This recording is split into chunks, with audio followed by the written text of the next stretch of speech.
দফা এক, দাবি এক, মুখ্যমন্ত্রীর পদত্যাগ। এটা কিন্তু আমরা শুনছি এবং এটা শোনার সাথে সাথে কিন্তু আর নতুন করে আরও কিছু ডিবেট তৈরি হয়েছে, যেখানে কিনা কালকে তৃণমূলের ছাত্র পরিষদের যে সমাবেশ ছিল সেখানে মুখ্যমন্ত্রী কিছু কথা বলতে গিয়ে বেফাঁস কিছু মন্তব্য করে ফেলেছেন। উনি ফোঁস করুন, বদলা নয় বদল চাই, এবার ফোঁস করুন, এই কথাগুলো উনি কিন্তু বলেছেন। যেটা বলার ফলে ছাত্র যারা ওখানে আর্জি করে, যে ডাক্তাররা আছে, জুনিয়র ডাক্তাররা, তারা এটাকে বলেছে প্রচ্ছন্ন হুমকি। এটা কিন্তু একটা বড় সড়ো আবার মমতার বিরুদ্ধে চলে গেল বলেই মনে হচ্ছে। কিছু কথা আপনাদের সাথে শেয়ার করব। দেখুন, খুবই ইম্পর্টেন্ট কথা। এখন এই যে মুখ্যমন্ত্রীর পদত্যাগ চাই, এখানে কিন্তু দেখবেন এখানে দুটো ভাগ হয়ে গেছে। একটা ভাগ যেখানে সিপিএম, ডিওয়াই, এফআই এবং বিজেপি এবং আরএসএস, এই সমস্ত কিন্তু দলেরা এক জায়গায় হয়ে এটা কিন্তু সংগঠিত করার চেষ্টা করেছে। দ্বিতীয় জায়গায় যেখানে শুধু টিএমসি এখন একা হয়ে গেছে, এখানে কিন্তু টিএমসির কোনো নেতা বা নেত্রী দেখবেন খুব কম সংখ্যায় যারা সোশ্যাল মিডিয়াতে আসছে, বাকি কিন্তু সবাই চুপচাপ বসে আছে। বাকি কিন্তু কেউ সোশ্যাল মিডিয়াতে কোনো কিছু লেখালেখি করছে না, কোনো প্রতিবাদ করছে না, কিছুই করছে না।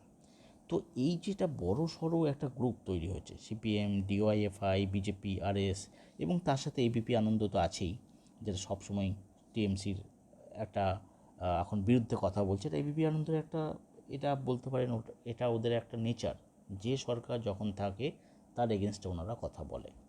তো এই এতগুলো অর্গানাইজেশনের এগেনস্টে টিএমসির লোকেরা কিন্তু এখন দিশাহারা।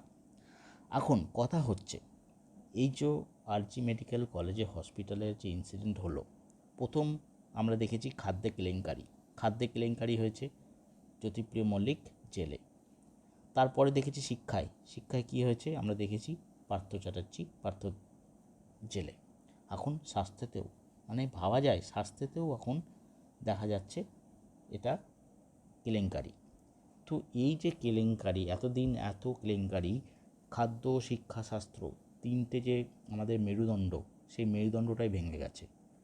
এই এতদিন ধরে যে করাপশন চলছে, কোথাও কি কোনোভাবেই মুখ্যমন্ত্রী জানতেন না? উনি কি জানতেন না এটা এতগুলো করাপশন হচ্ছে? তো এই জন্যে যে তিনটে পিলার, খাদ্য, শিক্ষা, স্বাস্থ্য, তিনটে পিলারই এখন যখন করাপশন, তখন অবশ্যই মুখ্যমন্ত্রীর পদত্যাগ তো বানতাই হ্যায়। বাট এই যে পদত্যাগ বানতাই হ্যায়, এটা কিন্তু দেখুন, আমি মেনে নিচ্ছি এই যে আরজি করের পর একটা আরজি কর মেডিকেল কলেজে ডিবেটের সাথে আমি ধরে নিয়েছি কোনো রকম কিছু হয়নি। ওই যে ছেলেটি কি সঞ্জয় বা রায়, যে ছেলেটিকে ধরা হচ্ছে, সেই সব করেছে, সে একজনই দোষী। এটা হয়তো সিবিআইও হয়তো কিছুদিন পরে বলে দেবে। কিন্তু এই যে একজন দোষী সব করেছে, তার ফলেও এত যে বড়সড় একটা আন্দোলন রেখা তৈরি হয়েছে মুখ্যমন্ত্রীর এগেনস্টে, ভাবুন যে এনার এগেনস্টে তাহলে কত লোকজন এনাকে ঘৃণা করে, এনাকে ধিক্কার জানায়, এনাকে ঘৃণা করে। আপনি সোশ্যাল মিডিয়া খুললে দেখতে পাবেন ভরে ভরে ঘৃণার ঝড়, ভরে ভরে এনার বিরুদ্ধে, মুখ্যমন্ত্রীর বিরুদ্ধে ভরে ভরে কুকথা। তো এত মানুষ যে এনাকে ঘৃণা করে, সেটা কিন্তু ভোটে কেন প্রতিফলিত হয় না? ভোটে দেখুন, মূলত শহরের লোকেরাই টিভি দেখে, খবর দেখে, টুইটার দেখে, তারাই কিন্তু জানতে পারছে, গ্রামের লোকেরা জানছে না, যার ফলে মুখ্যমন্ত্রীর পদত্যাগ শহর থেকেই বেশি আসছে। কিন্তু আরেকটা ভাবার বিষয়, অবশ্যই তো এটা নিয়ে করাপশন হয়েছে। মুখ্যমন্ত্রী পদত্যাগ আমরা চাই, যদি না চাই সেটা অন্যায় হবে। কিন্তু এখানে যখন সিবিআই তদন্ত করছে, এখানে যখন সুপ্রিম কোর্ট যখন দেখছে ব্যাপারটা, সুপ্রিম ভিজিলেন্সে হচ্ছে, সিবিআই দেখছে, সেখানে কিন্তু আর কিছু বলার থাকে না। যদি কিছু আমরা বলার থাকে, সেটা কিন্তু আমরা কোয়েশ্চেন করছি সিবিআইকে আর সুপ্রিম কোর্টকে, যে ভাই তোমরা তাহলে নিরপেক্ষ তদন্ত করছো না। এখন সিবিআই এর হাতে সুপ্রিম কোর্টের তত্ত্বাবধানে, মানে এই কেসটা কিন্তু কোনোভাবেই আর দিদির হাতে নেই, কোনোভাবেই আর স্টেট গভর্নমেন্টের হাতে নেই, স্টেট পুলিশের হাতে কিন্তু এটা নেই। এটা চলে গেছে সেন্ট্রাল ফোর্স, সিবিআই। সেন্ট্রাল আমাদের যে সুপ্রিম কোর্ট তার হাতে চলে গেছে, সিবিআইয়ের হাতে চলে গেছে। তো এই জিনিসটা যখন চলে গেছে এদের হাতে, তখন কি হয়েছে, মমতা ব্যানার্জি বা টিএমসিরা ভেবেছিল বাঁচা গেল, সিবিআই হাতে চলে গেছে মানে আমরা বেঁচে গেলাম। কিন্তু মানুষের যে আস্ফালন, মানুষের যে আন্দোলনের রূপরেখা বলে দিচ্ছে যে এনাকে আর দেখতে চায় না মানুষ, কোথাও না কোথাও একটা চেঞ্জ চাইছে। তো চেঞ্জ কী করে হবে? চেঞ্জ কি এমনি হয়? আমি যদি চাই মুখ্যমন্ত্রীকে চেঞ্জ করে দিন, চেঞ্জ কি হতে পারে? হবে না। ভোটে জিতে এসছে ভাই, মেজরিটি নিয়ে এসছে, কী করে হতে পারে? তোমরা ভোটে যাও, যেত, মেজরিটি নিয়ে এসো, তবে তো হবে। অনেকে এনার যে বয়স 69 ইয়ার্স এইজ, এটাকে নিয়ে বলছে, ভাই 69 ইয়ার্স এইজ তো ভাই নরেন্দ্র মোদীরও হয়েছে, তাহলে কি উনি ওনাকে বলবেন বিদায় নিতে? এগুলো বলা যায় না। অনেকে বলছেন ডিকটেটর তো ভাই বলতে গেলে নরেন্দ্র মোদীও ডিকটেটর, ওনাকে বলুন। হাজার হাজার রেপের ঘটনা যখন আমাদের প্রত্যেকটা স্টেটে হচ্ছে ইন্ডিয়া জুড়ে, তখন কিন্তু এটাকে নিয়ে কেউ রাজনীতি করছে না। আমাদের দুর্ভাগ্য যে আমরা পশ্চিমবঙ্গে থাকি এবং বাংলায় কিন্তু রাজনীতিটা সব থেকে বেশি। একটা বাচ্চা 6 বছর বয়স থেকে রাজনীতি শিখে যায় পশ্চিমবাংলায় থাকলে। তো সব কিছুতেই রাজনীতি, এখানে রাজনীতিটা চেপে ধরেছে এই কারণে, কেন অনেকেই চাইছে রাজনীতিগতভাবে মুখ্যমন্ত্রীকে পদত্যাগ করতে। রাজনীতিগতভাবে দেখতে গেলে মুখ্যমন্ত্রীকে পদত্যাগ করানো যাবে না, কেন উনি ভোটে জিতে এসছেন, মেজরিটি নিয়ে এসছেন। আমি বলবো বিজেপিকে, সিপিএমকে, আপনারা সংগঠন শক্ত করুন, সংগঠন শক্ত করে ভোটে জিতে আসুন। এরকমভাবে কাউকে মুখ্যমন্ত্রীর চেয়ার থেকে সরানো যায় না।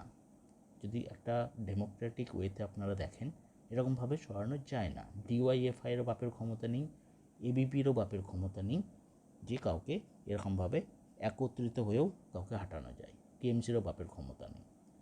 যে দল একটা ক্ষমতা এসছে ভোটে জিতে, তাকে ভোটে হারিয়েই ক্ষমতা থেকে বিচ্যুত করতে হবে। এটাই হচ্ছে ডেমোক্রেটিক ওয়ে। এরপরে দেখুন, একটা অংশ, আমি বলছি এই তৃণমূলের এমপি, এমএলএ, এদের সংখ্যা তো অনেক, সেলিব্রিটিরাও সব টিএমসিতে। তাহলে এনাদের কেন সোশ্যাল মিডিয়াতে এনারা কাউন্টার করতে পারছেন না? কেন সোশ্যাল মিডিয়াতে এনারা পাচ্ছেন না কিছু ধামাচাপা দিতে? দেখুন, সোশ্যাল মিডিয়াতে এখন সমস্ত লোকজন না খেপে গেছে, সমস্ত লোকজন এখন টিএমসির এগেনস্ট হয়ে গেছে। এখন যদি ভালো কিছু বলে, যদি কিছু সত্যও বলে, যদি সেটা জেনুইনও হয়, সেটাকে ফেক, সেটাকে রুমার করে টিএমসির এগেনস্টে ছুটিয়ে দেওয়া হচ্ছে।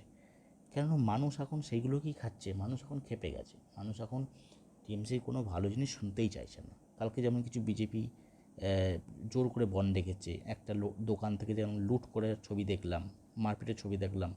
তারপরে আপনাদের কিছুদিন আগে যখন এই নবান্ন অভিযান হলো, একটা পুলিশের চোখ খারাপ হয়ে গেল, সেইগুলো কিন্তু মানুষের চোখে পড়ছে না। মানুষ চোখে দেখছে কি পুলিশ কেন মেরেছে, উল্টে পুলিশের কেন এত বেশি সংরক্ষণ করেছে। মানে মানুষের চিন্তাধারাটা এখন চলে গেছে ওই রকম জায়গাতে। ঠিক আছে, খারাপকে খারাপই দেখছে, ভালোকেও খারাপ দেখছে এখন। তো যাই হোক, এটা কিন্তু সত্যিই ভাববার বিষয়, কি এত বড় একটা আমাদের করাপশন, শিক্ষা, স্বাস্থ্যে, খাদ্যে, এরকম কিন্তু আমরা আগে দেখিনি, প্রথমবার দেখছি। তাহলে সত্যি যখন নেক্সট টাইম ভোট হবে, ভোটটা ভেবেচিন্তে দেবেন, ভেবেচিন্তে দিয়ে তারপরে বিচার চাইবেন। আমরা তারা বাঙালি না, শুধু বিচারই চাই, শুধু প্রতিবাদ করতে জানি।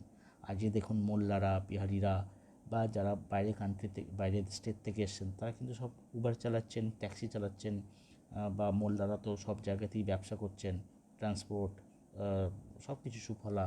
আমরা বাঙালিরা শুধু প্রতিবাদ করতে থাকি। ঠিক আছে, প্রতিবাদ করুন, আর কিছু করেন না আপনারা। আর যখন ভোটটা দেওয়ার সময় তখন কিন্তু ভোটটা দেবেন, তবে গিয়েই কাজ হবে। মতামত অবশ্যই শেয়ার করবেন। এরকম ভিডিও দেখতে গেলে আবার চ্যানেলটিকে সাপোর্ট করবেন। ধন্যবাদ।